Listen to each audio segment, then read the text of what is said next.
If you spend enough time on K-pop Twitter, Reddit, or even scrolling through YouTube comment sections, you'll start to notice something strange about Blackpink. No matter what the original topic is, sooner or later, one name somehow ends up dominating the conversation: Jennie Kim. Sometimes the comments are full of praise. People call her the ultimate it girl, a performer with undeniable stage presence, an idol whose style luxury brands seem obsessed with. But scroll just a little further, and the tone can change completely. Suddenly, the conversation becomes more critical. Some people argue that Jennie was always favored by her company. Others bring up old performance clips and question whether she always gave the same level of energy on stage. And before long, the discussion stops being a normal conversation.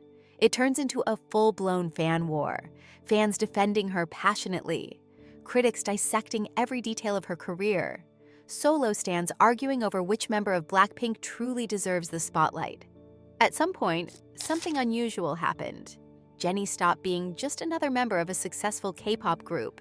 She became something else entirely, a symbol. For some fans, she represents the modern K-pop superstar, glamorous, influential, and almost untouchable.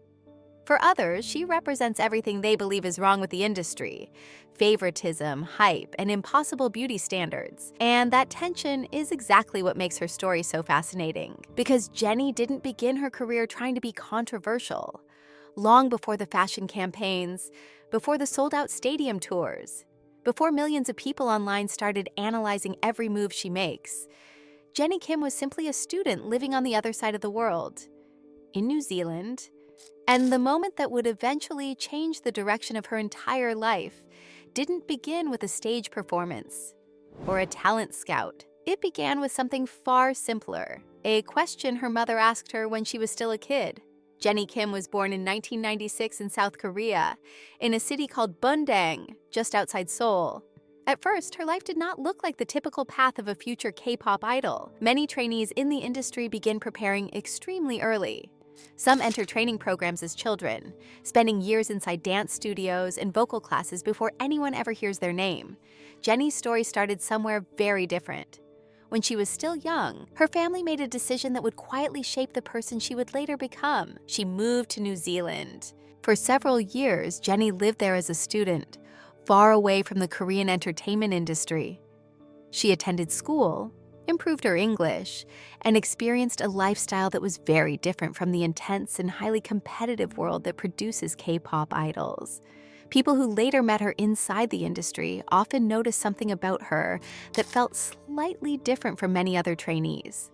She was comfortable speaking English. She had spent years growing up outside Korea, and she carried herself with a calm confidence that came from moving between two cultures. At that point, becoming an idol was not necessarily the plan. In fact, there was a moment when Jennie was expected to follow a far more traditional path. According to stories she later shared, she even considered staying abroad and continuing her studies in the United States, possibly pursuing a conventional career such as law. For a long time, that seemed like the most realistic direction her life might take. But everything changed during a conversation with her mother. While Jennie was still living in New Zealand, her mother asked her a simple question. Did she want to stay there and continue building a life abroad? Jennie said yes. At the time, it may have seemed like an ordinary decision, the kind of conversation many families have when thinking about the future. But that moment quietly set off a chain of events that would bring Jennie back to South Korea in a completely different role. Because during that same period, she had started paying attention to something that was becoming impossible to ignore across Asia: K-pop. More specifically, the music coming from YG Entertainment. Artists like Big Bang and G-Dragon were dominating the industry at the time, and their music had begun reaching audiences far beyond South Korea. Jennie became fascinated with that world. The performances, the music videos, the confidence those artists carried on stage. Slowly, an idea began forming in her mind. Instead of staying abroad and following a safe path, she wanted to try something much riskier. She wanted to audition. So as a teenager, Jennie returned to South Korea and walked into an audition room at YG Entertainment. Like thousands of hopeful trainees before her, she had no guarantee of what would happen next. But that moment, a nervous teenager standing in front of company executives, performing a cover of a Rihanna song, quietly marked the beginning of a completely different future, a future that would eventually place her at the center of one of the biggest girl groups the world had ever seen. But before that could happen, Jennie still had to survive something that breaks many aspiring idols long before they ever debut: the trainee system. And inside YG Entertainment, that system was known for being especially brutal. Getting into a major K-pop company is already difficult, but surviving the trainee system is something else entirely. When Jennie Kim joined YG Entertainment as a teenager, she stepped into an environment where nothing was guaranteed. Trainees could spend years practicing without ever debuting, disappearing before the public even knew their names. Inside the practice rooms, the routine was relentless. Dance training, vocal lessons, rap practice, and monthly evaluations where trainees had to perform in front of executives who decided whether they were improving or falling behind. For Jennie, this period lasted several years, and during that time, something unusual started happening. Even though she was still a trainee, YG Entertainment slowly began introducing her to the public. At first, it was subtle. A mysterious photo appeared online with a simple caption: "Who's that girl?" The image quickly spread across Korean forums. Fans of the label began speculating. People wanted to know who this trainee was and why the company seemed so confident about her. Then the appearances started. Jennie was featured in projects connected to other YG artists. She appeared alongside G-Dragon in one of his music videos. She also participated in collaborations that quietly placed her in front of an audience before she had even officially debuted. For most trainees, that kind of exposure never happens. But for Jennie, it looked like the company already saw something special. She wasn't just training. She was being positioned. At the time, many fans were excited. They assumed Jennie would eventually debut in a new girl group the company had been preparing. But years passed, and nothing happened. For almost 3 years, Jennie seemed to disappear again from the public eye. Behind the scenes, however, the training never stopped. Evaluations continued. Performances were rehearsed again and again. Then, in 2016, YG Entertainment finally made its move. After nearly 7 years without launching a new girl group, the company revealed the first member of a project that would soon dominate global pop culture: Jennie Kim. Soon after, 3 other trainees were introduced: Jisoo, Rose, and Lisa. Together, they formed a group that would debut with 2 songs that exploded almost instantly across the internet: Blackpink. Almost overnight, Jennie was no longer just a trainee people were curious about. She had become one of the most visible faces of a group that was about to take over the K-pop world. But that visibility also brought something unexpected, because as Blackpink's popularity grew, so did a conversation that would follow Jennie for years, a conversation about attention, opportunities, and whether the spotlight inside the group was really being shared equally. When Blackpink debuted in 2016, the impact was immediate. The group did not slowly build momentum the way many K-pop groups do. From the beginning, their songs spread rapidly across social media, their music videos exploded in views, and their image felt different from many girl groups that had come before them. Blackpink was bold, confident, unapologetically stylish, and almost immediately, one member began attracting an unusual amount of attention: Jennie. Her stage presence played a role. So did her confidence when rapping. But another factor had nothing to do with music at all: fashion. Jennie quickly became one of the most talked about idols in the industry when it came to style. Luxury brands invited her to major fashion events. Her outfits regularly went viral online. Fans even started calling her Human Chanel, a nickname that spread rapidly across Korean media and international fan communities. For many fans, it felt like the perfect match. Jennie had the image, the charisma, the confidence that fashion houses were looking for.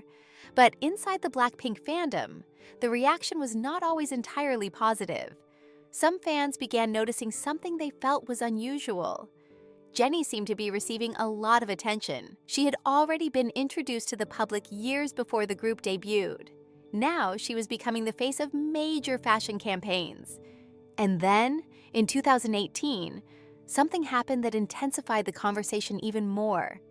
Jennie became the first member of Blackpink to release a solo song. Solo!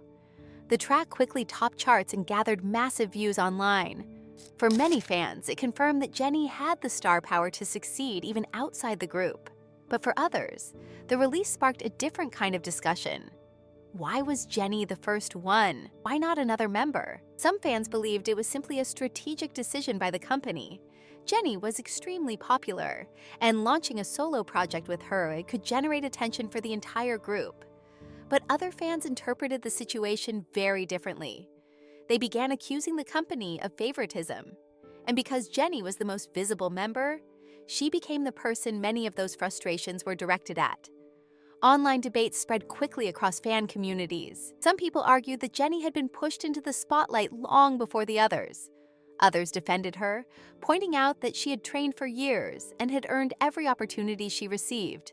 Before long, the discussions became louder. Inside the Blackpink fandom, smaller groups of fans began forming around individual members. Solo stans. Instead of supporting the group as a whole, these fans focused almost entirely on promoting one member, while criticizing the way the company treated the others. Jennie supporters defended her fiercely.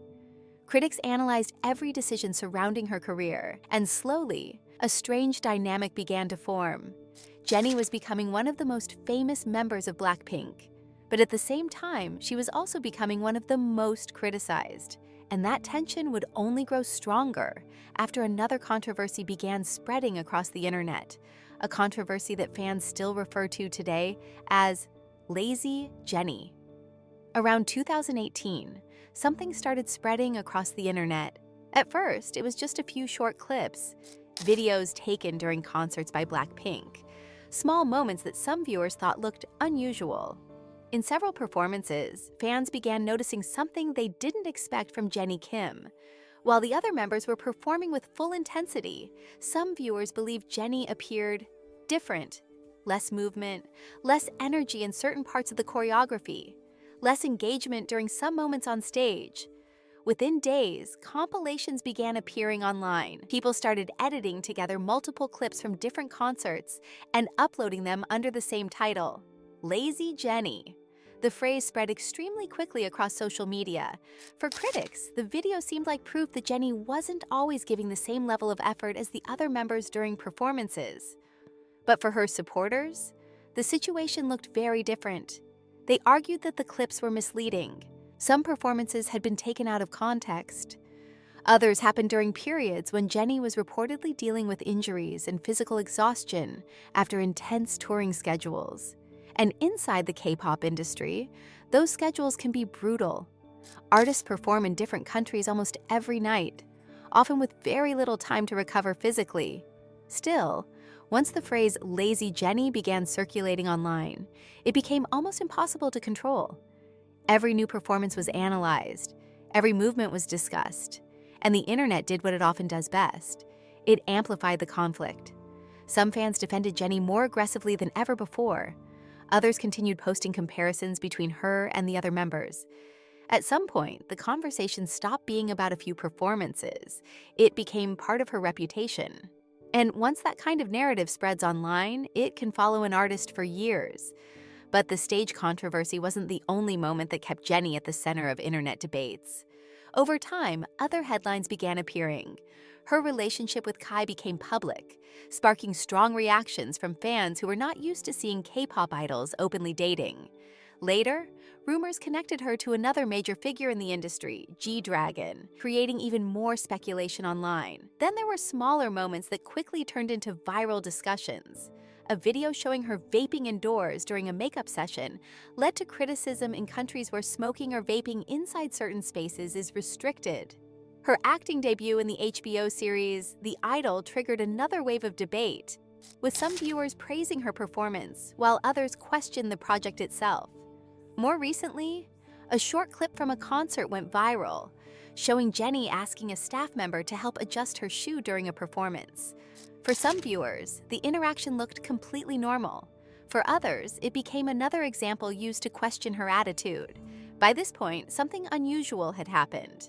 Jennie was no longer just an idol performing on stage. She had become a constant topic of discussion. Every appearance could turn into a headline. Every small moment could become a viral debate. And while some artists try to avoid that level of attention, Jennie eventually started doing something different. Instead of stepping away from the spotlight, she began building more control over her own career. Her solo music became one of the clearest examples. When she released Solo, the song dominated charts across Asia and gathered hundreds of millions of views online. Later performances of tracks like You and Me showed that her identity as an individual artist could exist alongside the success of Blackpink, and those performances were not limited to traditional K-pop stages. Jennie performed at the famous Coachella Festival, one of the most recognizable music events in the world, in front of an international audience that extended far beyond the typical K-pop fan base. But music was not the only direction she explored. Jennie also stepped into acting with her appearance in the HBO series The Idol, entering a completely different space within the entertainment industry. Then came one of the biggest turning points in her career. Jennie launched her own label, Odd Atelier. For the first time, she was no longer just an artist working inside a company system. She was helping shape the direction of her own projects, collaborations, and creative decisions. At the same time, her influence outside music continued growing. Major fashion houses treated her as one of their most important ambassadors. Campaigns featuring Jennie regularly dominated social media, and her appearances at fashion events often generated as much attention as the runway shows themselves. In many ways, she had become something more than a typical idol, a cultural figure, someone whose impact extended across music, fashion, entertainment, and online culture. And that influence was reflected in the numbers: tens of millions of followers across social media, global brand partnerships, younger idols openly naming her as an inspiration.